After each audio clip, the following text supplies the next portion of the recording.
I haven't referred them all away, but I have what I call, a difficult client factor, which I say, well, if you want to work with, I don't say they're difficult clients, but I say, look, this is the rate. I know that you have a lot of demands and things that you want. That's extra time and stress on my behalf, and this is my rate for working with you.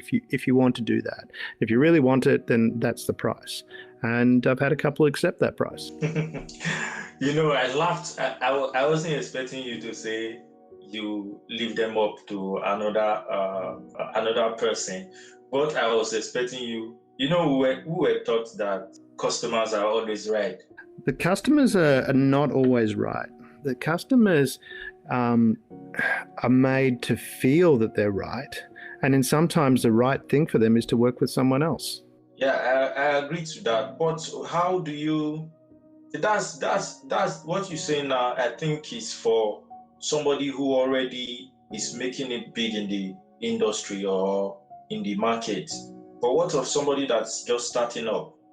When you're starting out a business, this is where you need to be very good at how you operate, because the one thing that will happen, and you're very fragile at the start, extremely fragile. And that's where, if you put it this way, if you're starting out and you're getting everything ready, you're getting things all settled, and then you take on a client that you can tell is going to be difficult, it's going to require a lot of work. So you're putting a lot of work into satisfying that client, and you're not putting work into looking for really good clients. So at the very beginning, that's where you really need to be very, very careful. Unfortunately, it's one of those areas where it's a skill set. So you learn through the school of hard knocks as to how to identify who's a good client and who's not a good client. But a little bit of psychology, a little bit of listening, just paying attention. You can get a feel for it if you trust. Just listen, really listen. Is this client really going to be difficult? Are they talking? Are they clear about what they want? That's a big one. Are they clear about what they want? And you put it on them. Do they want to do that? And you need to, at the start of a business, it is extremely fragile, and you want to give yourself the best chance of success. And if you're chasing after and trying to satisfy difficult clients, that's going to increase your risk that you're actually not going to succeed. From what you say now, are you in the school of thought that your peace of mind is much more worth any amount of money? The way you frame that question, definitely. It's not, if you're not well, if you can't function well, then you can't last very long. It's the same when you get on an aircraft. They always tell you to put your mask on before helping someone else. If you're not taking care of yourself and looking after your own peace of mind, you're not going to be able to function very well for a long period of time. Part of that process of being able to perform well and is to be able to have a good state of mind, and that comes back to as well when you're dealing with clients. If you're not in a good state of mind, you're not going to be able to give them your best.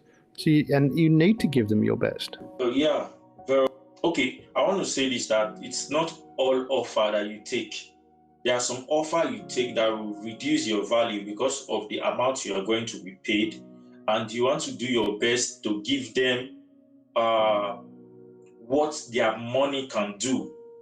I don't know if you understand. In that process, you are going to be doing a very less than the standard, less than your own standard. Yeah, and definitely. If you're giving less than your own standard, that's not great. If you're giving less than what they're expecting, that's really bad, because they won't think highly of you. You should always be aiming to give more than what they're expecting.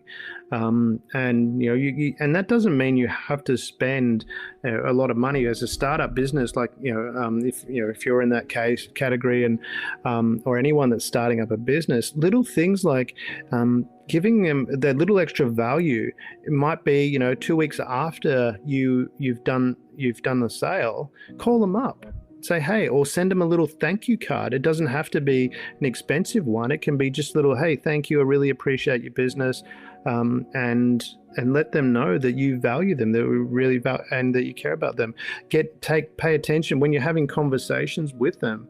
The best conversations are ones where you're asking questions. So ask them questions, get personal, ask them about their children and kids, and find out their birthdays. It doesn't even have to cost you a lot of money. If you know when their birthday's in, put it in your calendar. When their birthday comes up, you send them an email saying, "Hey, just wish your happy birthday to your child, and to hope they have a great day." And that kind of thing. It doesn't cost any money. It takes if you do it well, it takes you 5 seconds to put in your calendar with a reminder. It comes up on the day it comes up. It takes you another 5 seconds, 10 seconds to send an email, but it creates tremendous value for the client, and they'll want to do business with you. People want to do business with people that they feel that they're connected with, and certainly they're friends with. And if your clients' children's birthdays and their names, you can pretty much be counted roughly as a friend. Yeah, that's a good one. Damian, all these that you do in business, is it because of what you studied in school? Is it as a result of what you studied in the university or in the college? I mean, I did study commerce when I was at university, but I went to university as a mature age student. As you probably know from my profile, I joined the Army first and was in this posted to the Special Air Service Regiment, which is special forces there. So I got to jump out of airplanes and go on submarines and do all sorts of fun stuff like that. And then, as a mature age student, I studied commerce and accounting. Wouldn't suggest accounting for fun. And I don't know, I think it's more about, for me, it's really about helping people. And that's what I love doing. I love it when you're working with a client and they have this growth moment. So because it's all about people. So when the people have this growth moment and they go, oh, now I get it.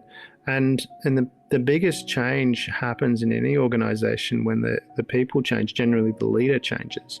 And I have a friend. He had a business, and it was a large business. It was turning over 80 million, and he got really sick, really, really sick, and he was bedridden for something like 9 months. And while he was in bed, he was still getting reports and that because he had good systems, and he must have been looking after his employees really well because he wasn't at the business. And they took the business, I think, if I remember correctly, I can't remember the exact number, but it was around the 100 million mark. So he went from 80 million to 100 million, and he wasn't there. And now with the running of the business, he gives them guidance and stuff like that. But he turns up, he puts his feet up on the desk for an hour, and then he goes. And one of his trips, he took his motorbike to Mongolia and rode his motorbike around for 3 months. And that's the type of thing you want to create an environment where people really want to excel, because not everyone wants to own a business. It takes a whole different skill set. Now, he can do that because he understands and he's gone through all the work and knowledge to be able to do that. So it's not something people go, I'm going to run a business and just not show up and people are going to do that for me. No, that's not how it works. He knows what are the key things. He gets the reports, he gets the information, he answers the questions that he needs to answer to keep driving it forward. And that's a completely different skill set that once you learn, you can inspire others to perform really well. And that's one of the programs that I also run is there's some secret, well, I say they're secret, but they're really, to me, they're obvious. But there's 4 key traits that a great leader will exhibit, and if you do that, you do those 4 things. You not just do it, but you embody it. You'll have people following you, and you'll be able to inspire them to be better people, and they'll love working with you and helping the business grow, because the business will be contributing. It'll be having a great impact to the world, and people connect with that. So it has to, first of all, be something of interest, something you are interested in. Because if you're not interested, a business at the end of the day has to solve a problem. It has to make the world a better place. It's not about, and this is where people struggle in business, because they're going, I want to make money. No, you make money after you actually help the world be better. So when you solve a problem and do something that makes the world a better place, people will pay you for that. And that's when if you have that philosophy, and you need to get that philosophy in your unconscious mind, and we do a lot of work with training people how to learn things unconsciously, because the problem that people have is not that the world is hard. The world is not hard.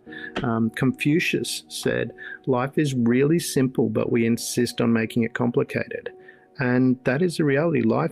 Business is really simple. You solve a problem. And if you do that well and you look after the clients, you will make a lot of money.